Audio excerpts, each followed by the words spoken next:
Kung bago ka lang sa channel na to at isa kang true-blooded Aldab Nation na nagmamahal po kila Maine Mendoza at Alden Richards, tama po ang channel na pinuntahan mo, kaya consider na kitang bagong subscriber. Mga korap na to, nakakatulog kayo sa aircon, sa malalaking bahay.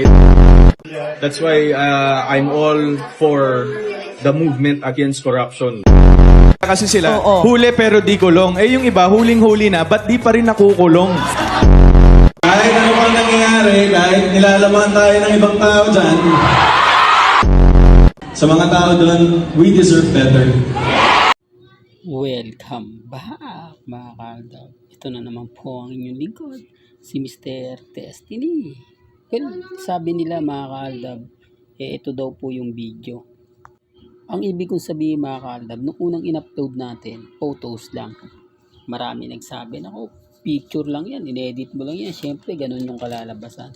Dito pansin nyo mga kaaldab, di po ba? Di talagang ang layo, di po ba? Hindi nga po siya dyan nababanggit hindi nga po siya tinatawag. Ang tinatawag dyan si Mengay. Sa tingin nyo, di po ba? Sa kanya lang nagpapapicture at si Mengay lang naman po talaga ang pinupuntahan nila. Sa tingin nyo, may sisimpatya pa kay Congressman Arjo? Wala na. Kaya nga po ganito yung ginagawa nila. Ginagamit po nila si Mengay, literal. Ginagamit nila si Mengay para lang po makakuha ng atensyon. Di po ba? Para makakuha ng awa at simpatya sa mga tao. Kahit po yung mga legit berkads maraming nakakita, maraming nakapanood. Hindi nga daw talaga pinapansin ng mga ilang berkads na naandyan. Sa tingin nyo, di po ba? Sinasabi ko lang po ito mga kaaldab para lang po malinaw. Ginagawan lang po natin to ng content dahil sila pambasag po sa kanila. Pasensya na po sa mga Aldab Nation na ayaw pong makita to, naiinis po kapag ganito yung ina-update natin. Gusto ko lang pong ipabatid sa inyo. Gusto ko lang pong sabihin sa inyo na may mga bagay-bagay nga po na kailangan nating ipakita, ipaliwanag kasi sinasabi nila, photos lang naman yung pinapakita mo Huba ngayon siguro dito sa video na to, mapapaisip na po sila. Siguro sa video na nakita na po ninyo, mahati na po yung opinion nila. Ang ibig kong sabihin mahati, mapapaisip na po yung ilan. Kumbaga kung gaano nga po ba katotoo, kung sino nga po ba talaga yung nagsasabi ng 101%. Di po ba? Na legit. Ngayon basag sila. Ngayon sasabihin na naman nila, naku syempre ganyan naman kayo etc. etc. Ito galing po mismo sa District 1. Napakasipag daw po ngayon magbigay ng ayuda ni Congressman Arjo.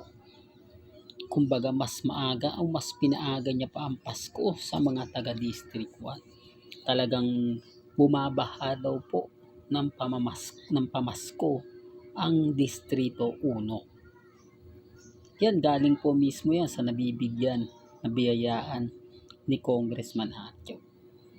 Sabi ko nga po sa inyo, ginagamit niya po para nga po kasi nagsimula na po yung investigasyon Gusto niya at ayaw niya na may pumunta magrarally na taga District 1. Hindi po ba? Kasi masakit yun mga kaaldab na yung barangay, yung distrito mo, babahayin ka ng protesta.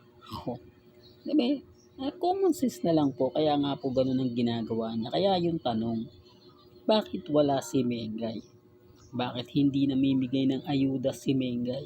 Bakit hindi kasama si Mengay? Sabi nga niya, mas inuna pa niya puro pumunta ng Japan. Mas inuna niya pa yung kumbaga magbakasyon kesa sa stress na nararamdaman ngayon ni Congressman Arjo. Kaya nga sabi ko sa inyo, kumbaga hindi na siya gaano kainit gaya ng dati. Yung mga taong nasa likod ni Congressman, wala na. Hindi po ba? At yung Armin, basag na. Huwag na pong ipilit. Kasi sila rin naman po yung mamumblema. Sila lang naman po yung gumagawa ng mga bagay-bagay na akala po nila nakakakilig. Saan nakakakilig dito? Ultimo sa sasakyan, di po ba? Hindi nga po siya. Ang layo nga ng distansya. Di po ba? Kita nyo naman po, nauna pa si Mengay. Talagang nasa likod lang siya bumubuntot. Tapos sasabihin may kilig factor. Nasaan yung kilig factor? Pero kapag ako ang nagbigay talaga ng update, lalo na nga po kina Alden at kay Mengay, talaga yung chemistry nila.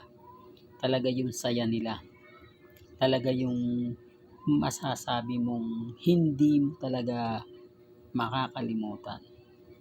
Although maraming komento na ganito ganyan, sa akin normal lang po yun. Kaya nakita nyo, hindi tayo natitinag hanggang ngayon. Hindi tayo sumusuko hanggang ngayon.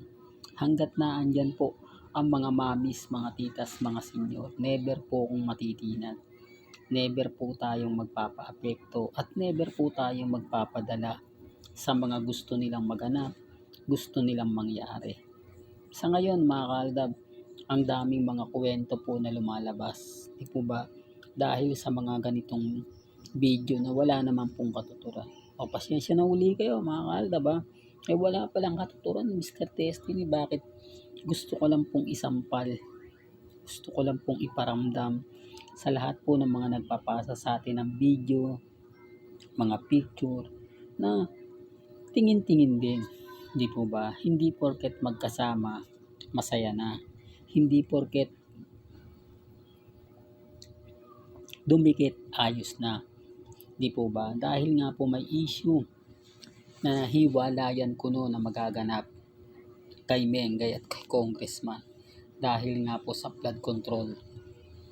Eh, totoong magaganap yan. Antay-antayin niya na lang po yung press conference na i-release ng management po ba. Kaya ang sabi ko sa inyo, pansinin nyo mga kaaldab, ano nga po ba nangyayari sa Eat Bulaga ngayon sa TV5. Ganyan din mangyayari sa kanila kung namuble, kumbaga may away ang TV5 at ABS-CBN. Mangyayari din niya sa TV5 at Eat Bulaga dahil po sa kitaan. Hindi, real talk to mga kaaldab. Ganyan na ganyan po nangyari, di po ba, sa pelikula na Imagine You and Me,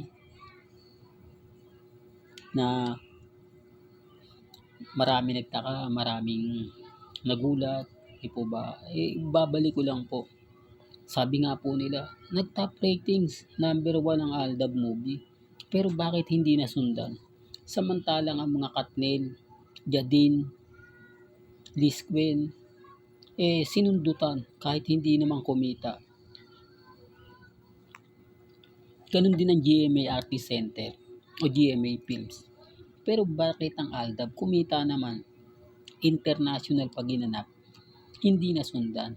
Yan yung sinasabi ko po, nahatian sa pera na hanggang kayon pinag-aawayan, pinagtatalunan ng TV5 at ng ABS-CBN. Oo, ngayon alam nyo na pera po talaga ang dahilan at rason kung bakit hindi nga po talaga pinagpatuloy o ginawan ng part 2. Gusto po ng Eat Bulaga, mas malaki sa kanila. Gusto rin naman GMA, mas malaki sa kanila. O di wag na natin gawa ng pelikulang part 2. Yan ang pinapaliwanag ko na hindi po nila naintindihan, na hindi po nila alam ang buong istorya at buong katotohanan. No? Kaya nga sabi ko sa inyo, pag Aldab ka, mas madali tayong magkakaintindihan, mas madali tayong magkakaunawaan, mas madali kong masasabi yung mga bagay-bagay na sa tingin mo at sa palagay po ninyong tama. Real talk yan mga kaaldab. Kaya nga po hanggang ngayon matatag si Mr. Destiny kasi napakarami nating ebidensya, napakarami nating resibo na magpapatotoo, magpapatunay po kila Mengay at kay Alden. Kaya lang syempre hindi nila yan tanggap, hindi nila yan gustong marinig. Lahat ng feedback ko, lahat ng mga gandang balita natin binabasag nila kasi alam po nila na tama po yung sinabi ko. Alam po kasi nila na okay po yung mga pinapaliwanag ko. Well, hanggang dito na lang po ang ating latest updates. Kaya kung gusto nyo pa po ng pinaka-latest at sariwang update, lagi lang po kayong tututok dito po sa channel ni Mr. Destiny para updated kayo sa mga bago at sa mga latest na i-upload po natin. Hanggang sa muli, salamat po sa panonood at pakikinig.